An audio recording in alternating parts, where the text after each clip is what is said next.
అందరికీ నమస్కారం। ఈరోజు ఆంధ్రప్రదేశ్లో ఎన్నికల కమిషన్ కళ్ళు లేని కబోజిలాగా చెవిటివాడి ముందు శంఖం ఊదినట్టు మేము చెప్తూనే ఉన్నాము, రిప్రజెంటేషన్ ఇస్తా ఉన్నాం, కానీ ఎక్కడా యాక్షన్ లేదు। ఆంధ్రప్రదేశ్లో పోలీస్ వ్యవస్థ అస్తావ్యస్తంగా ఉంది। ఎందుకంటే వ్యవస్థ మొత్తం పురంధరేశ్వరి చంద్రబాబు చేతుల్లో ఉంది। కేంద్ర ప్రభుత్వం అపాయింట్ చేసినటువంటి అబ్జర్వర్, అతను ఒక రిటైర్డ్ ఆఫీసర్ అట, ఆయన ఏది చంద్రబాబు పురంధరేశ్వరి చెప్తే అది చేయటం, ఎవరిని ట్రాన్స్ఫర్ చేయమంటే వాళ్ళని చేయటం। ఈ రాష్ట్రంలో ఇంత హింస ఏ ఎన్నికల్లోనూ జరగల।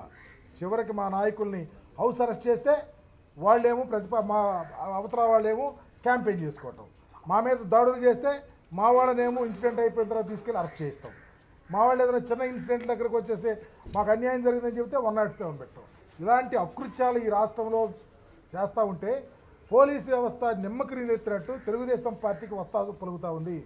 అందుకనే ఈరోజు ఉదయం డీజీపీ గారిని కలిసాం, ఈరోజు ఇప్పుడు మళ్ళీ ఎన్నికల కమిషన్కి వచ్చి చెప్తా ఉన్నాం। ఎందుకంటే ఆల్టర్నేటివ్ లేదు మాకు। కానీ ఆంధ్రప్రదేశ్లో చంద్రబాబు పురంధేశ్వరి చేతిలో కీలుబొమ్మలాగా ఎన్నికల కమిషను పోలీసు వ్యవస్థ నడుస్తూ ఉంది। ప్రజలు గమనించాలా, ప్రజాస్వామ్యం అపహాస్య చేస్తూ ఉన్నారు, రాజ్యాంగ వ్యవస్థ దుర్వినియోగం చేస్తూ ఉన్నారు। తక్షణమే విజ్ఞత కలిగినటువంటి పౌరులు ఈ రాష్ట్రంలో ఏం జరుగుతుందో గమనించమని, అలాగే ఇప్పటికైనా కళ్ళు తెరిచి ఆంధ్రప్రదేశ్లో పోలీస్ వ్యవస్థ సక్రమంగా ఎక్కడ దాడులు, అఘాయిత్యాలు, అమానుషాలు జరగకుండా చూడాలని, అలాగే ఎన్నికల కమిషన్ కూడా త్వరగా రియాక్ట్ అయ్యి, ఇప్పుడే చూసాం కేంద్ర ప్రభుత్వం ఎక్కడికో ఇక్కడ డీజీపీ గారిని ఎన్నో చీఫ్ సెక్రటరీ గారిని పిలిచారట, ఏది ఏమైనా త్వరితగతిని అల్లర్లు జరగకుండా చూడాలని మీ ద్వారా విన్నవించుకుంటా ఉన్నాం।